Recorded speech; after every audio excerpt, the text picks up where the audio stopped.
With us now, Congressman Khanna, Democrat from California. Congressman, we appreciate you being with us this morning. Spain, Ireland, Norway.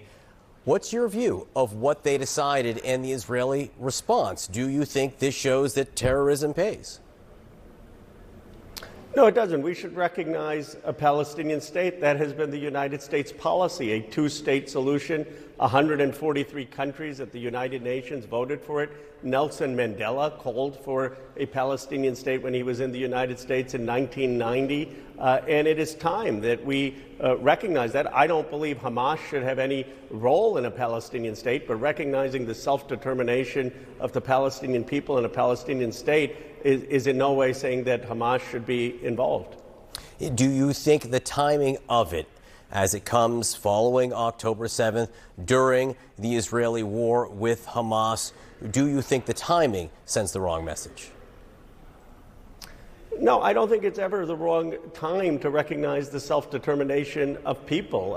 You've had, my grandfather was part of India's struggle against British colonialism, and every year during that period they would say, well, is the timing right to give India freedom? We need to recognize a Palestinian state. That has been the U.S. policy, and we need to recognize a secure Israel state, the Jewish state, the democratic state's right to exist. Though that is U.S. policy, and we should make it official.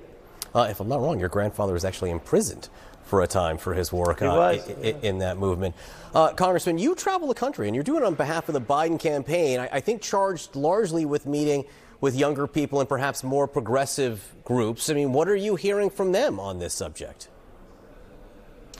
Well, I'm hearing that we need an end to the war, a release of the hostages, but they want a shift in policy. I mean, they want to make sure that we're not in any way encouraging Netanyahu to go into Rafah, that we're bringing a close to this war, and then they ultimately want two states. But they have been very upset, understandably so, about what's happening in Gaza and the loss of life.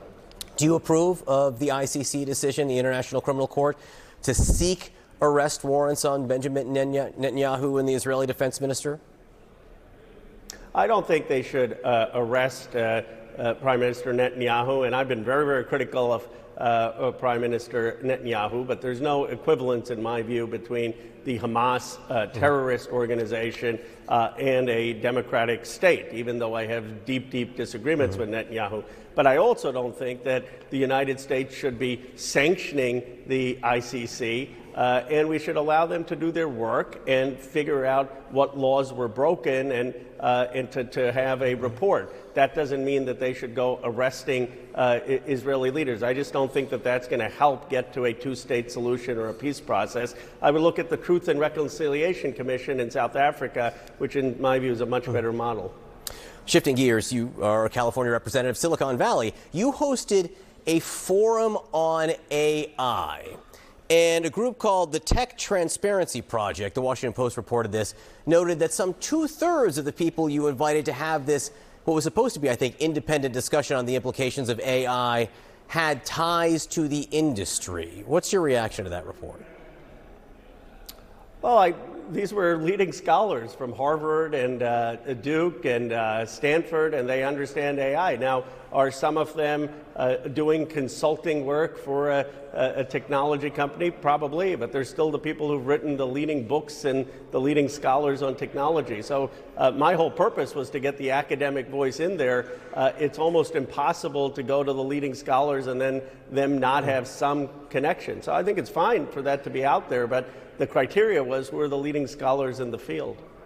So, Congressman, I came across an article this morning, and I want to make sure I have this right, but you were meeting with a group, you were at a forum with a group of other Indian American members of Congress on stage, and there was a discussion about the future, and your colleagues were asked, and I think I have this right, they said, is Khanna running for president?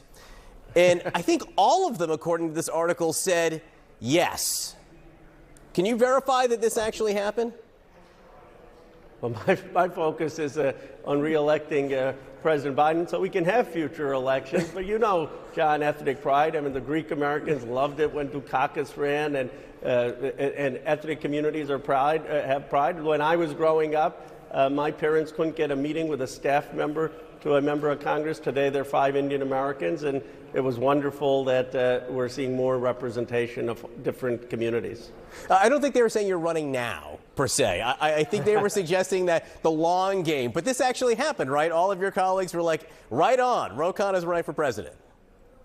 They were encouraging, and I'm flattered by my colleagues. But like I said, the most important thing right now is to reelect the president. And John, here's what I'm excited about. After this election, with 2 people from a different era, the freshmen and new classes of Congress and Senate are incredible. People from all different backgrounds, all different ways of life. And I'm excited about the next generation of voices. And I think a lot of the country wants the next generation as well. Listen, I've interviewed a lot of people who are considering running for president one day who give very much the same answer that you just gave me here. Congressman Ro Khanna, thanks for playing this morning. Really appreciate your time. Okay? Thank you, John.